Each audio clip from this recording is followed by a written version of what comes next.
ball game for us, and we want to hear from Vernon. So I'll get out of the way and come up here.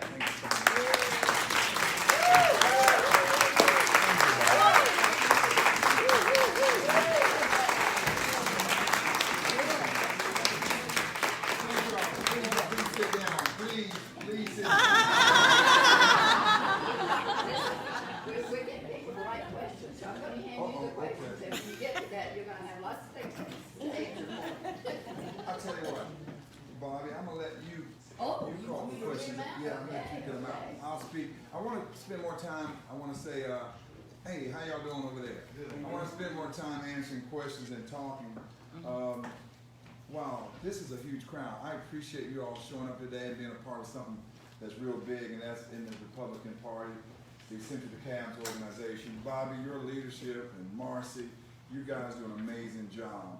And you know, I know Marcy's not here, but knowing Marcy could be coming in from South Dakota. She could be coming from Palm Beach. Marcy is all over. She's going to do wonders. Let me tell you, she is well connected nationally. And I see her at all the national events we see PAC on. So we're proud to have her here in DeKalb County. We certainly are. So yeah, she's going to jet, I'm sure, soon. And she'll come and just take over. She'll push me to the side.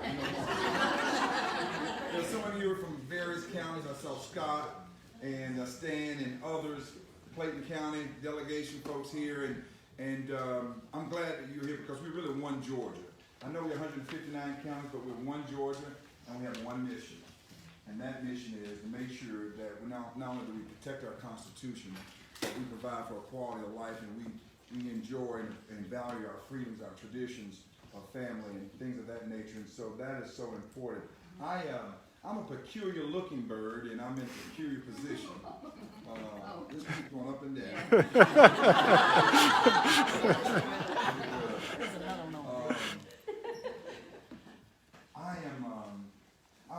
Some of you know a little bit about my history, my background, but I was born and reared on a farm, Miss Stokes. I was born and reared on a farm. She's a farm girl. Farm people know each other. And it's kind of interesting. My parents, very limited education, third grade educated. My grandparents never saw a classroom. They never saw a classroom. That's interesting.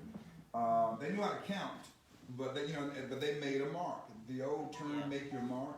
They were literally making X. And so my parents came along. They were able to get about 2 or 3 years of education, actually 3 each, and they literally took turns to go to school because we were farmers, and so some kids could go this day and others had to stay home and work, and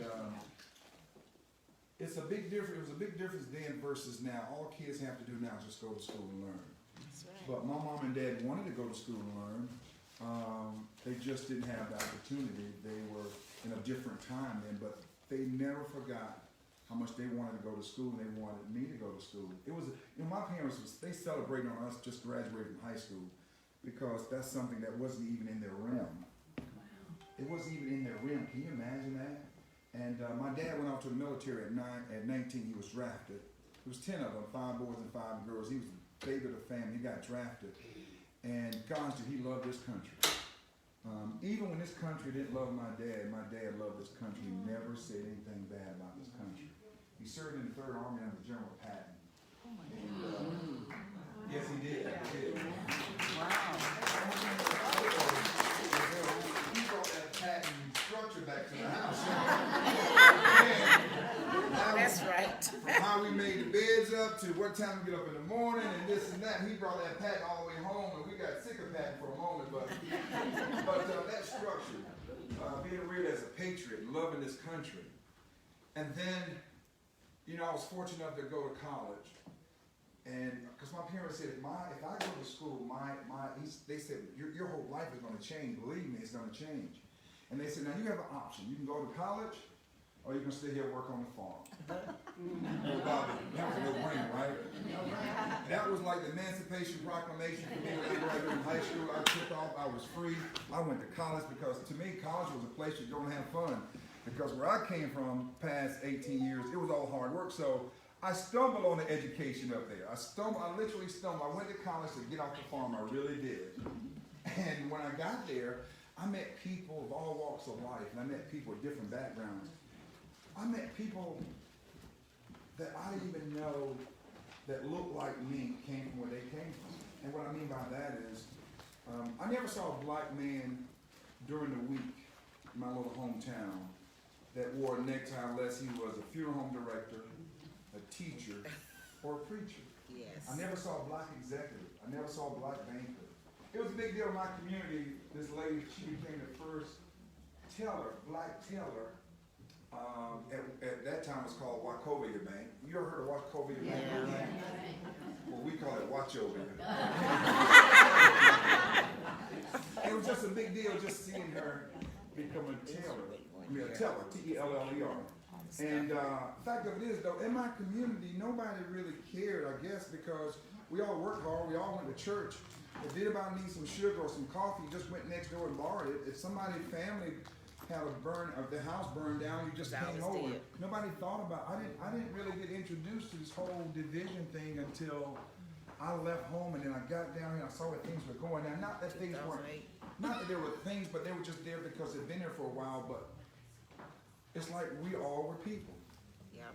And you know, when I went to college and went to work, and then when I decided to get into politics at a very early age, around 29, the Democratic Party then is much different than what it is now. Yes, it It's is. so much different. Yes, it is. Those conservative values that I was reared with, faith-based hard work. Matter of fact, I was 8 years old, I believe, when I first found out I was strung out on drugs. Yeah, my mother, she drugged us to church on Sunday. She drugged us to church on Tuesday. She drugged us to church on Wednesday. Sunday night. She drugged us to church Sunday night. I was so holified and sanctified by that time, man. I was like, okay, enough already. But those guiding principles, love thy neighbor as thyself. Yes. Doing to others that you want others to do to you. My mom and dad said pray hard and work hard and get educated, things will change, and it did happen. And so, but again, the Democratic Party of today is different. And I never felt comfortable in the Democratic Party because, first of all, I was always an independent. My mom said, just stand up for what you believe in, don't go along to get along.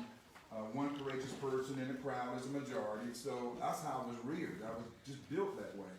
And as I saw the Democratic Party go from one to the other, I saw it go from where we supported traditional families, where we supported law enforcement, where we supported the freedom of speech. Then I start to see that erode and start to change, where I start to see almost like evil start to seep in, where now they want to attack you based on your political affiliation or political affiliation or party ideology, whatever. They want to attack you now. I got an attack coming from Washington after President Trump's speech, his acceptance speech, and I saw these little young white kids and white and black kids wearing Black Lives Matter Antifa shirts. And man, they came at me like a swarm of bees. It was about 150 of them. And luckily there were some police officers at the nick of the time who rushed to our defense, and they had bicycles trying to provide a barricade, and they were attacking the police officers. I mean, these are young kids, these are teenagers who are our future. And the names that they were calling me. Uncle Tom. Yeah, Uncle Tom was one of them. And you know what's interesting? If they knew anything about Uncle Tom was a good man. Yeah. He saved a lot of black people, a lot of slaves. Yeah. See, you perish from the lack of knowledge. That's right. And here they are, Amen. they give me a compliment. If they had known they would give me a compliment, they probably would just implode in flames. They were really complimenting me. And so, you know, when I saw where the Democratic Party got to the point where they don't want me to identify myself as a man, I'm supposed to just be gender neutral. Or children, they support children going through transgender operations when they have to be 18 to buy cigarettes and 18 to vote, 21 to buy cigarettes. Now, I'm not bashing anybody based on the identity. Be whoever you want to be. Just don't tell me that I can't be a man. And just don't tell me I can't rear my children how my family reared me and my biblical belief and my beliefs and my faith. And when we get to the point now where it becomes immune, where a Christian can't say anything without being attacked, or I have to refer to my mother as my parent. I can't say my mother, or my grandmother and father as grandparents. Something is wrong with that. And so I didn't leave the Democratic Party. The Democratic Party left me. And you know, I looked at President Trump when he was preparing to run. I mean, after he had served 4 years up for re-election, and I looked at what he has done in the past 4 years versus what other presidents have done in the past 60 years. And I'm telling my story out of black eyes, okay? I'm telling my stories out of black eyes. I'm telling my story out of my eyes. I'm black, lifelong Democrat, although I've been conservative. I'm starting to see Democrats have always used the African American vote to carry out a liberal agenda. Actually, they never really helped the African American community. They just want to provide you a program or tell you that the government's going to take care of you, but they don't want you to gain true independence, where you can have a job or create your business and stuff like that. That's how my parents reared me. But with that stuff that they were doing, I didn't identify with this anymore. I just didn't identify with it. And I saw President Trump come on board, and here he is in just 4 years. He did what he said he's going to do. I didn't vote for him because of his personality. You want a nice guy, That's right. you don't get Obama. Obama, I think he's really a nice guy. I think he's a nice guy.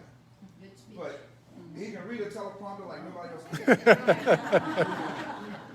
But you know what? President Trump said, we're going to build a wall.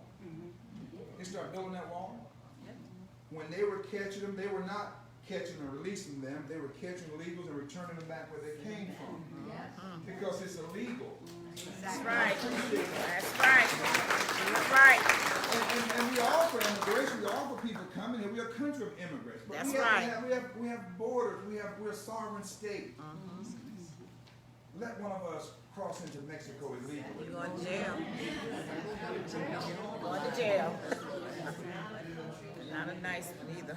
That's right. And then when I see illegals come to this country, and money's been made off children. Children are being abandoned by their parents purposely. Yes. First of all, abandon your child in Georgia, see what happens. You'll be in jail. Abandon your child in Georgia. So here we are welcoming them, and then the drug cartels, they're making money off. This is human trafficking because they're getting them over here. And then we have veterans who live under bridges. We have people with mental conditions with no homes. And they just wrote a check for $88 million to pay for a hotel to house illegals. And we have people here living on the street. It just doesn't make any sense. And that's where the Democratic Party has gone, so I don't identify with them anymore. I don't dislike them. I just dislike the direction that they're trying to take this country with socialism and Marxism is seeping in. Black Lives Matter. To them, all black lives don't matter. Ask the founder of Black Lives Matter, one of them. The only black life that matters was hers, so she just recently bought that $1.2 million home in a white community. Exactly. So, isn't that something? And she's going to take them and trade a Marxist. And they removed it recently where they put up there on their website where they're seeking to destroy the nucleus of the black family, the black man, the father. And many times, I don't care what color you are, fathers need to be at home with their kids. I don't care. Fathers make a difference. They make a difference. It makes a difference. They do. And so, because of my thoughts and my views, they're saying to me, you're an outcast, you're an ambassador to the party, you don't represent our values. True, I don't represent your values, but they've sought out to silence me. The liberal media sought out to silence me. You don't see me on CNN and the MSNBC and those other liberal stations, CBS, ABC. Why? Because I'm not carrying that false narrative that President Donald Trump is a racist. Wait a minute. You want to call President Donald Trump a racist because he wants to send illegals, including those criminals, back home. And here's Joe Biden, who hung out with a card-carrying chapter president of the KKK, who calls his role model and best friend, Senator Robert Byrd, who voted against the Civil Rights Act and the Voters' Rights Act. Now, Joe Crow, I call him, he's the real bigot. He's the one that said that, if you're black, raise your hand for me. If you're black, raise your hand. Black, raise your hand. Guess what? Some of y'all white people, you don't know you may be black.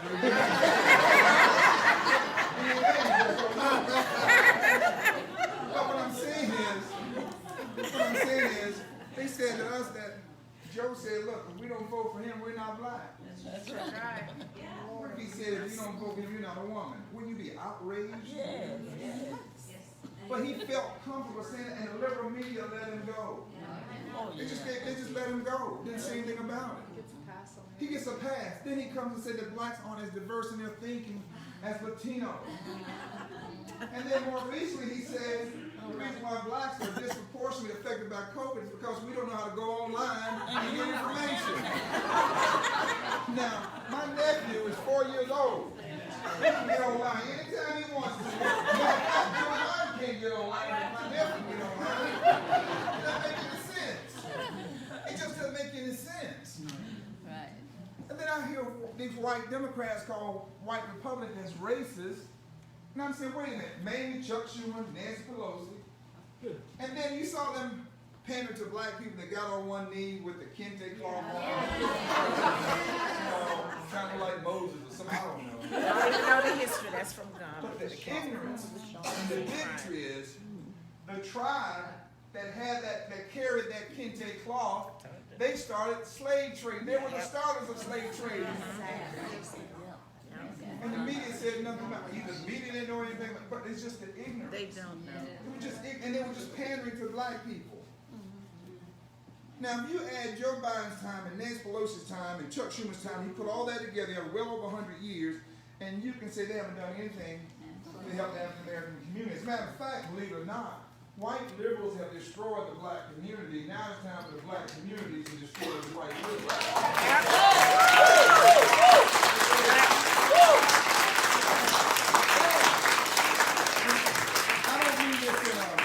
I don't mean this in a mean sense, because I love everybody. I love them. They're wrong, but I love them. Stacy need to hear that. I love them.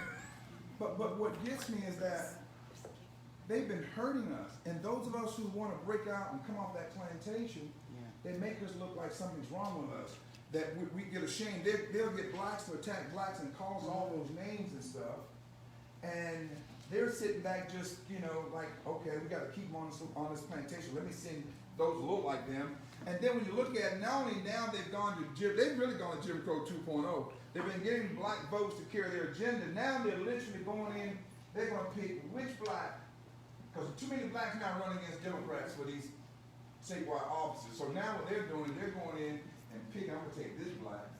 Now let me interview you. You 100% in line with me? Okay, you are. All right, now we're going to get with you. We're going to give you all our money, but it's like Daniel Webster now. You got to sell your soul out to me. So you'll go get a warlock, or warlock, somebody called. And here he is, a pastor of a church, Dr. King's church, who was Lord, so embarrassing. and he supported late-term abortion. I can't understand that. But that's what liberals are doing now. So they're getting blacks, so they can trick blacks. So we got one of yours that look like you, but they're still carrying that liberal agenda. And this is real, and they don't want to hear me say this. They're horrified by me. They are horrified. Here too. And then when I look at the elections, I like Brian Kemp as a person. I do. I like him as a person. I think he failed though in standing up for election integrity. Yes. I think he failed in standing up for Donald Trump. I think he failed in standing up for the people who were fighting just to make sure their votes been counted accurately. And as a result of that, we lost 2 U.S. senators. We lost the president's election. And now you see what's happening in Washington. We've been led down by Nancy Pelosi, Chuck Schumer. And AOC. That one too. And Joe Biden. Now when I think of Nancy, when I think of Nancy and Joe Crow, and I think of crying Chuck Schumer, I think about the Wizard of Oz.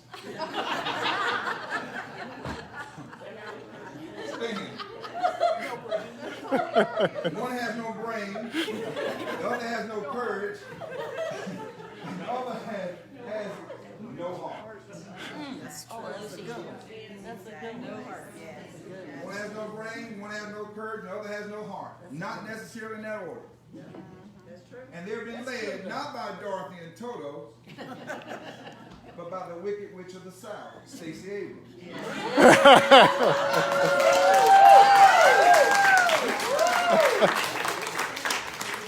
just applaud you coming in. We're glad you're here. We applaud. Give her another Wait. So, how many more minutes I have? About 5 more minutes 5 more and then minutes. some questions. Okay, yes, thank you, Bob. And so, here we are. Here we are now. Here we are. Marxism has slipped into our country. Socialism has slipped into our country.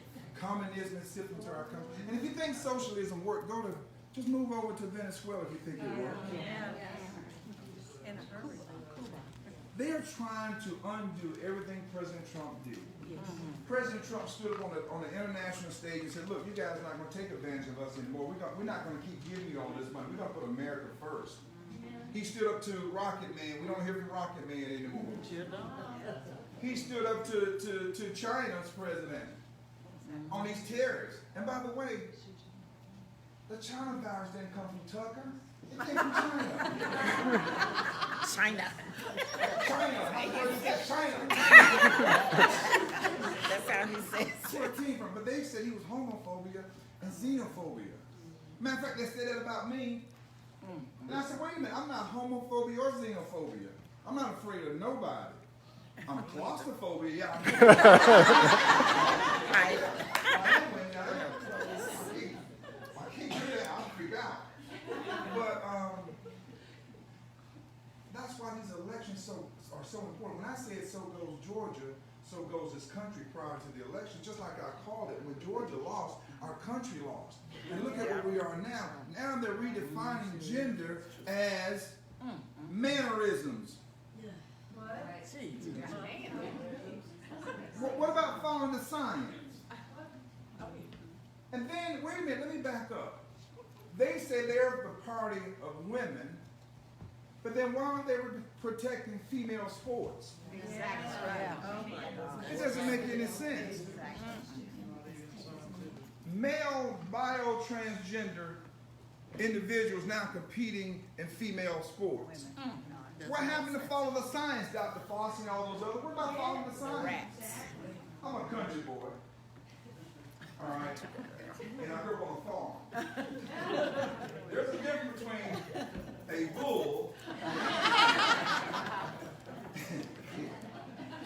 and a heifer. Now, no, that's not direct to women. I mean, that's what we call them on the farm.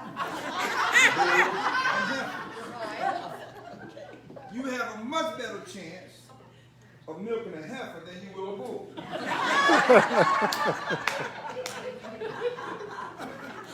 Follow the sign.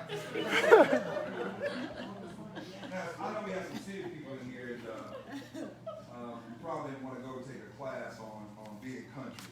Like, we understand it, but what happened to follow the science? I mean, what happened to follow the science?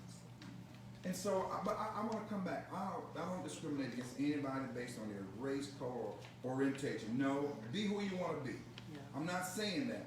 But don't try to change what God put his hands on, what God created. That's what I'm saying. Don't try to change it. Because whatever God made was perfect. Whatever he made, it was perfect. That's right. And so when I see where this Democratic Party is going, man, when I left the party, you would have thought all hell broke loose. But I realized what it was. What it was, Natalie. What it was that I threatened them because I'm getting ready to get rid of that myth and stop them from being in charge of my mind, that I could think for myself, like people can think for themselves. And I'm starting to say, hey, look, the Democratic Party's been taking advantage of you for 60 years or more. And what have you got now? If you're just the same place where you are now than you were then, you're still singing, someday we shall overcome. All right? But over here, the Republican Party, and President Trump, they've created jobs. More African Americans have jobs. I'm not here to just talk about African Americans. I am. Look out of my eyes. But President Trump created a job for everybody, those who want to work. Small businesses got off the ground. Yes. That tax cut really helped. What he did at the border. What he did in terms of putting America first, bringing jobs back here, saving small America. I mean, it really worked. He didn't think we need to raise your taxes to grow ourselves out of the deficits. He said, you know, if we expand jobs and create more jobs, more people working, we can grow ourselves out of this debt. And so when I went with President Trump, I mean, they came at me every way they could possibly come at me. And I'm like, wow. And I'm pro-gun. People should have the right to bear arms. I'm winding down. I grew up on a farm. Again, going back to my grandmother, my mother. My mother was at A.G. Rose. Many of y'all may know about A.G. Rose. And my mom passed last year. It's kind of interesting. About 6 months before my mom passed, she said, I went to visit her and just sitting there. And I said, well, Mom, I think I'm getting ready to go. And I stood up and she said, sit back down. Hold on now, wait a minute. Now, I'm at least 18 and she telling me to sit back down. But then I thought about the old days, what she's capable of doing with that right hand. So I sat back down. So we got to talk again. Then she said, you still have my gun? I said, no. No. Well, I want you to bring it down. I said, Mom, bring it. Mom, this place is nice. She said, look, if anybody comes through that door that does not need to be here, they may walk in, but somebody's going to drag them out. Ring might go down. 9 years old. Don't mess with her gun at 9 years old. And so Democrats want to take away our guns. Civil Atlanta's getting worse on crime now. It's crazy what has happened. And so I just want to say, when I left the party, I came to the grand old party bringing a brand new group of people and brand new ideas and brand new opportunities. We have to grow this party, and we grow it by targeting not only minorities but young people too.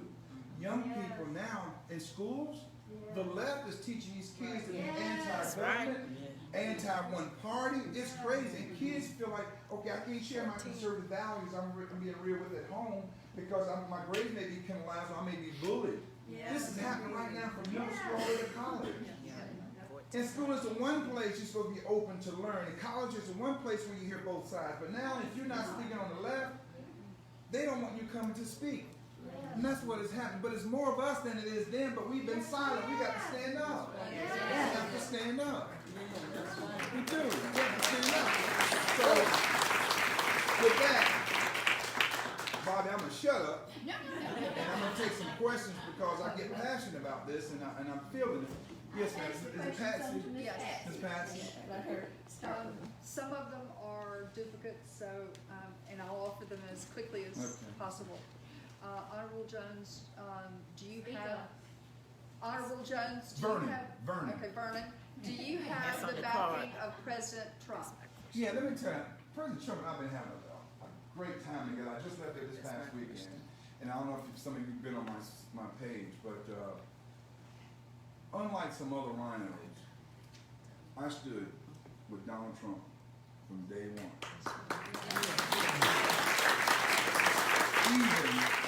Even under all that I've had to go through, catching from every angle you can think of, but it didn't matter because I believe in what he was doing.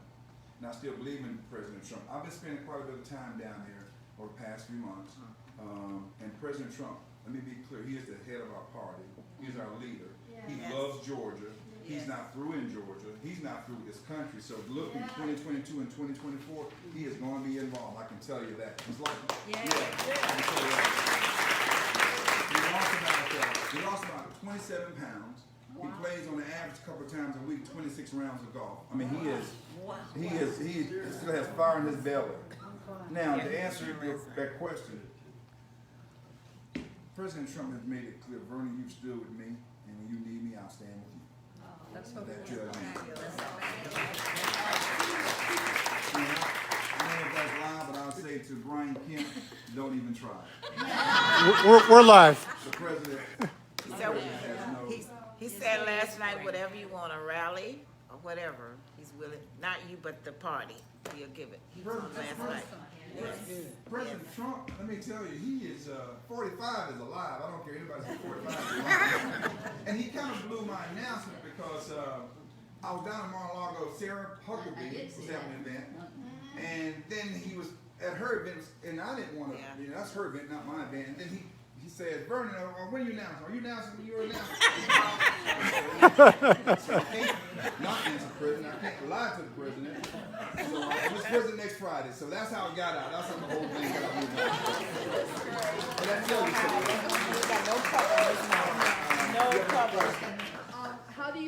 to take on the Stacey Abrams machine. You founded a PAC. Kelly Loeffler founded Greater Georgia. Dems seem united. Are Republicans going to combine efforts? Yes, let me say this, and that's a good question. You know, I decided not to run for re-election in 2022. I stepped down at the end of 2020 when I planned to come out for President Trump about 3 weeks before my mom got sick. And my mom got sick the day that she was buried. We were coming back from North Carolina, and my staff said, "Okay, we've been holding this up. You ready to let it go?" I said, "Let it go."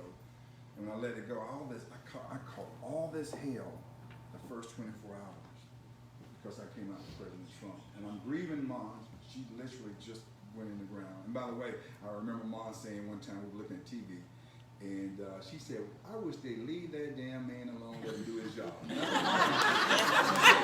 loves President Trump. I think a lot of us said that. And she's right. Can you imagine how much more he would accomplish if they had just stopped the Russia? So anyhow, so I forgot my something. You know, something happens when you get older. Two things happen when you get older. Number one, you start to lose your memory. Number B, I don't remember. But anyhow, Stacey is she's unique. Very. Stacey was handpicked by the liberals. Nobody knew who Stacey Abrams was. It wasn't like she was some big time person at the Capitol. It wasn't like she had this extensive experience and background in government politics. But they picked her, and they gave an impression with the liberal media that she almost won that governor's race. And to this day, she still has not conceded. As much as hell they gave President Trump 2 days after the election while he hadn't conceded yet. But anyhow, she was 55,000 votes from just getting into a runoff. It was like, you know, how they shaped the narrative was just crazy. And all of a sudden she's on late night TV and all this money coming in George Soros. Zuckerberg and all that crowd putting all this money in. Mike Bloomberg gave her $5 million just to walk around with him when he got in the race. So, but you know what? The liberals, including AJC, they're afraid of me. Well, we're going to take Brian Kemp out. First of all, we're going to take Brian Kemp out because he didn't stand up for Georgia's election. Exactly. That was him that did that. Exactly. But also, the AJC has been having a love fest with Brian since they got wind that I was running. Yeah. And all of a sudden, they just love Brian Kemp. Yep. You know why? Because they're trying to do everything they can to help Brian win the primary.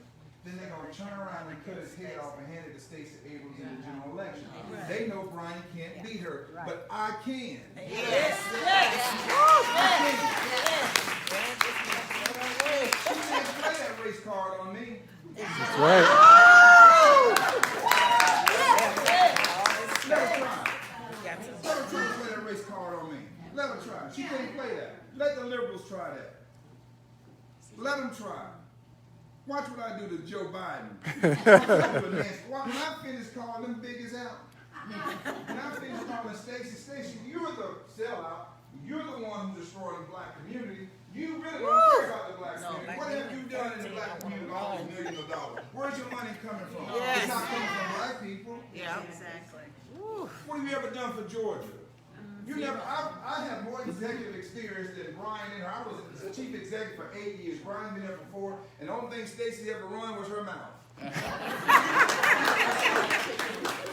So I'm saying that to say they're afraid of me because I'm unbought and I'm unbossed. They can't control me.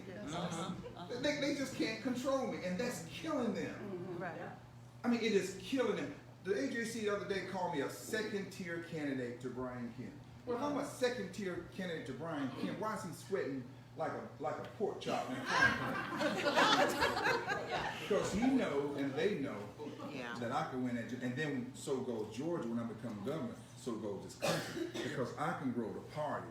All those black people who haven't felt comfortable or trusted the Republican Party, and I can understand why, because Republicans have not done a good job of building that vote. President Trump did. He showed you he got more votes from the minority community than any Republican in the past 60 years. But also, I'm going to show them what those Democrats have been doing for them. And they're afraid of that. Yes. So, yes, ma'am, we come, we're going to take, Stacy, we have a red dress for you. So on this question, the topic you're on about Governor Kemp, do you, in the division that so many Republicans are concerned about, how are you going to combat that? Well, first of all, the Republicans did not run in a pack. The Democrats ran in a pack. Republicans were divided, and I can tell you where it started. It started when Brian Kemp did not appoint Doug Collins, he appointed Kelly Loeffler. Yes, That's where it yes. started. Yeah. I think Kelly's a nice person. I think she's a nice person. But Not don't strong. try to not be rich and you're rich. Be yourself. Everybody knows it's okay to be rich. That hat she had on her head, I'm trying to figure out who told her to put that hat on her head. She wasn't being authentic. She wasn't being herself. She had no background, no experience. It was money. What did you say? It was money. Okay, then. It wasn't the people. She got that Yeah. right. Because she's filthy rich. So now, Nothing wrong with that. But you that gotta question use been it, answered. 'cause I voted And for so it. then you start to see the fragmentation of the Republican Party. And then I gotta say to Kelly and others, they did not run an inclusive campaign like President Trump did. You can't just put a black person in one commercial and think all of a sudden you're gonna get minority participation. No, they never worked at it. David Perdue had 6 years. Just regular people hadn't seen him in 6 years. I'm just serious. I'm serious. He didn't build that. Base. He didn't build that base. He got elected, but you have to cultivate, keep that base going. More people are coming in, people going out. And so, again, Kelly Loeffler, I guess there's just nothing that made people that really, okay, they fired up about coming out. Now, I'm hoping that Republicans learn the lesson. And what Kemp did, he underestimated the anguish that Republican voters were having in Georgia on the election. On the election. All right, when Stacey Abrams and the governor and the Secretary of State and the Attorney General, when they cut that deal with Stacey Abrams after she lost her race and she filed a lawsuit, they came out with a settlement agreement that altered the elections. Yes. There was no drop boxes before then. Anybody could just get a willy-nilly mail-in ballot. And what they did there is they took away the authority from whom? From the legislature. Our Constitution says, well, the United States Constitution says that only states and states only are responsible for the elections and election laws. So that deal was done. They changed the election laws through a settlement agreement. It usurped our authority. That's unconstitutional. And that's what created that whole fraud, that whole cloud. And Brian could have fixed and called a special session, and he didn't. So how on one hand he can say there were no election problems, then he rushed and signed this deal behind closed doors? I mean, They didn't want to be called racist. And the next That's question what it is, was. how are you going to be sure that they won't cheat again and people are still worried about the voting machines? Do you have some plans? yes. First of all, the legislature, not the government, took a step in the right direction. What I mean by that, they went in and codified the law. But at the same time, they didn't go far enough. Day one, I want to replace that existing system because people don't trust it. And I like to have a system in place that's American made and data's housed in America. And then you have to think, well, how did that system even get in there from the start? Track it back. Bingo, bingo, bingo. So yes, that's the first thing. Yeah, and you know what? Along those lines, I hate to jump, but you know what? That's what killed me about Major League Baseball and Delta. Delta's going to say, "Oh, this is a Jim Crow law." Then here comes Coca-Cola, Jim Crow law. Then Major League Baseball. Well, see, that's a lack of leadership from our government. First of all, why didn't you? First of all, you said nothing was wrong with it. If nothing's wrong, why are we changing things? But why didn't you educate them? Why didn't you sit down with them and say, let's go through this bill? There's nothing in this bill that has anything to do with Jim Crow. It's a lie you can't have water and food. It's a lie that we cut back sometimes you can vote. That was a lie. Coca-Cola, how can you say something, you telling white employees not to be as white? What the hell that was about? Delta Airlines, let me try to get on your plane without some ID. And to black people, here's the white liberal that's got hijacked states and got states, those Asian provocateurs saying, oh, this is Jim Crow. Oh, voter ID. Wait a minute, black people have voter IDs when they want to go check a hotel, they have it when they go to the doctor, they have it when they go check out a book in the library, and voter IDs are free here. But what you're saying is mentally, black people, you sound like Margaret saying, who think black people were defected upon birth, weeds, they'd be weeded out like weeds, that now all of a sudden, oh, we can't vote now because we have to have an ID. Double standards. So anyhow, that whole crowd is just, it's a bunch of foolishness. What are your top 3 initiatives and how would they impact the DeKalb community? Well, what I like to do is do something that have an impact across the state of Georgia. First of all, school choice is important. Yes. When our kids are trapped in failing schools due to democratic policies, where you're trapped because of your zip code. So you live on this side of the street, your child is in a failing school, and you want to see your child over here, and you take a parent in Georgia, they go in line to get their child in a performing school, and when they find out about it, they throw the child out who's there no fault of his own. Where's the sanctuary school for that child? And then the parent gets locked up for lying, but you bring illegals in here all the time and give them all the services they need. Something's wrong. So I'm going to be pushing for school choice. Secondly,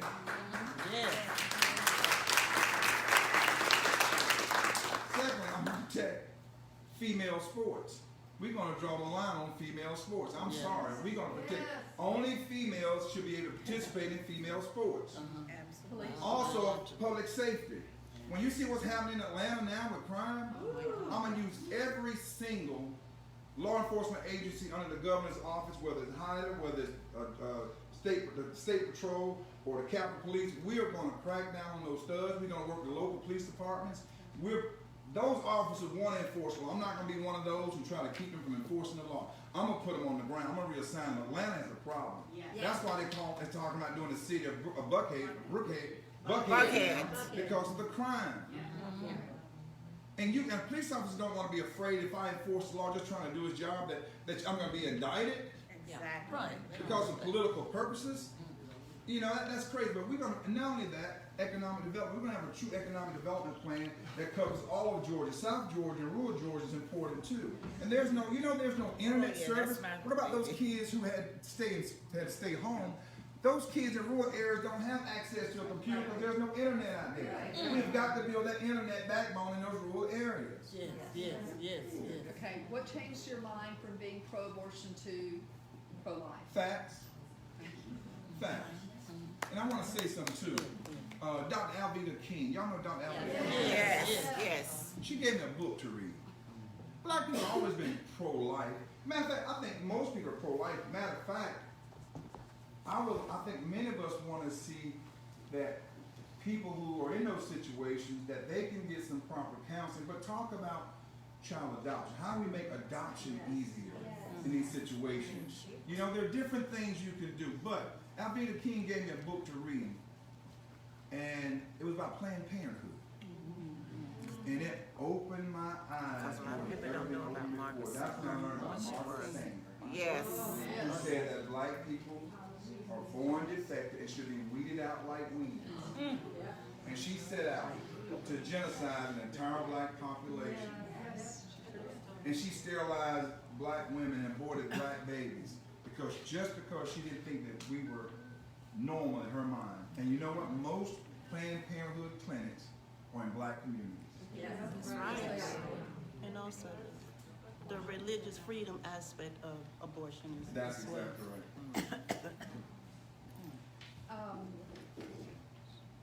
So do you have plans to develop someone to run against Raphael Warnock? Well, let me tell you, I think he's going to have more than say grace over you. Because they're lined up behind it. You can take him out already.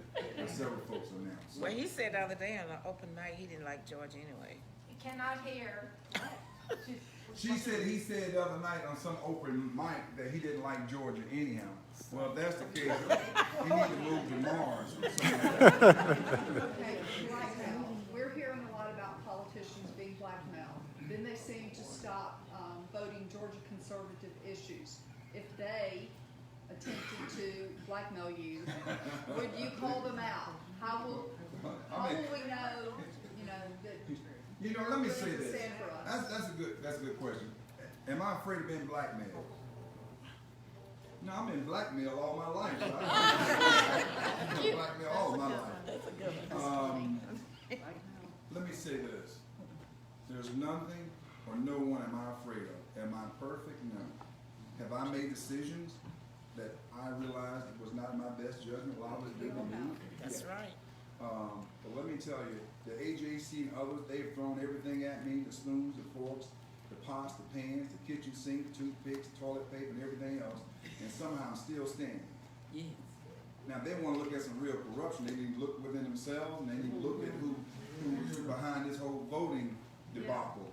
These machines, that's what they need to look at. But no, there's nothing that packs it. They can say anything about Vernon Jones. Everybody knows about Vernon Jones. I'm probably the most investigated person ever been out there. Why? Because I don't get hog-tied down to the liberals, and they can tell me what to do. That's all it's about. That's probably one of the liberals right now calling me.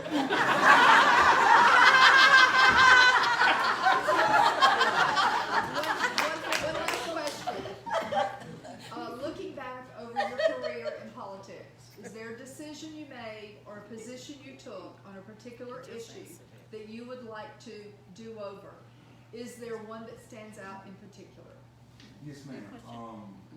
When I was in office, I did a lot to build parks and preserve green space and built housing, built roads and sidewalks and other things. A new hospital out there, Hillendale. The one thing I didn't do, I ran out of time. I did not get a chance to build a brand new, updated animal shelter for our pets. That's the only thing I did. That's the only thing that's all, I'm like Frank Sinatra, only regrets I have a few, that's one of them. I ran out of time. I really wanted to do something because so many pets out there that are unwanted. And pet adoption is so important to me. Having been a farm boy, having pets, and having my own dog. That one still to this day. Although they got one built, but I would build a much bigger one. Okay, well, I was just going to say, there are people here that want to be part of campaigning for you. Do we need to look to Bobby for that direction? What do you want us to do? First of all, we all look to Bobby for direction. But I am humbled by that, and that's what is happening too. The media want people to think that I don't have a following, but I stopped. I was down in Macon this past weekend. I was Macon, but I also went to the county delegation, Republican convention meetings, and everyone I went to, I had the whole entire group. And I stopped at a flea market. I love flea markets. That's one thing I like to do. I stopped at a flea market. I like to sell it. Not the campaign. I'm like, hey, let me just walk before we get to the plane. I want to go and see if I can find me something. And when I walked up, I got swarmed. I never got a chance to even find anything that I want. Next thing I know, we got to go. And so those people, black, white, Hispanic, we're building an army. And I just want to do the right thing. I really wish we didn't have parks. I wish we could just run based on, let's save America, let's protect our Constitution. But unfortunately, but anyhow, yes. But you can go to jonesforgeorgia.com. Please, right now, because we're building an army. jonesforgeorgia.com. We're going to have some rallies coming up soon. I want everybody has a seat. And let me tell you, send me a message too, so I can learn a lot. I'm sorry. Jenny. F-O-R-E, Jones, F-O-R-E, jonesforgeorgia.com. Please do that. So we want to show them that Georgia's a red state. Georgia's not a blue state. And reaching across the aisle to the Democrats that don't really understand how they're being controlled, particularly in the black community, to show the way of the GOP. You know, Patsy, and whoever asked that question, this is a question. I want you to look at this. If I tell you so long that your coat there is black, after a while, you're gonna think she has a leopard print on the inside. You know, you're bad. And this is my But dog rescue. love There it. are a lot of those here today. Love my dog rescue folks, but if you keep hearing that enough, you'll start to believe it. That's right. Black people heard so many times and so long, we're here to take care of you. Don't worry about anything. We're gonna do this, we're gonna do that. And all they've done was cripple us. That's all they've done. And you know, by letting the Hispanics over, the Latinos, I mean the illegals over, they're doing it because they think they're gonna vote Democrat. And you know, that's gonna push black people farther and farther down on the totem pole because they feel like, oh, we got a lock on them. For the first time with Donald Trump, they realized they didn't have a lock on them. And so it's about education. They've heard it so long. But again, Republicans could have done a better job because it seems like Republicans are against everything and not being enforcing things, even the environment. Yeah, I'm for the environment. I don't believe this climate change and all that stuff, they're going too far. Yeah, true. And we do have to be energy independent. We do have to drill for oil. Let me tell you, I love fish, but fish don't go to work. We have to go to work. We need gas. We can afford it. I'm being honest, man. It's true. They don't. It's and clean. so, but I like to strike a tone that anybody who wants a job, anybody who wants their child to go to school, anybody who wants to a good school, anybody who wants to live in a safe neighborhood, anybody who wants to start their business, anybody who wants low taxes, I don't care. I've always worked on both sides of the aisle. Matter of fact, I was a big supporter of George W. Bush. I lost my U.S. Senate race from the Democrats because they didn't like the fact that I voted for Bush. But guess what? He was better than what we had before, so I was okay with that. But people, we need to start, like, this party thing sometimes kills us. That's right. Sometimes it does. In terms of thinking what really makes sense. Don't worry about Republicans going to get credit for this, Democrats. If it's a good idea, it's a good idea, and vice versa. I'm here just to get the job done. When I was the CEO of the DeKalb County, when we picked your trash up, when we dispatched police out there, and when we built sidewalks, we didn't care if you were Republican or Democrat. You were a taxpayer. Exactly. And we worked for you. Right. And so that's why you have the gridlock in Washington now. Because they try to outdo each other. Yes. And who's suffering behind that? We the are. people That's suffering. right. So anyhow, Ms. Patsy, thank you. You got another one? No, I that's said, good. okay. Good.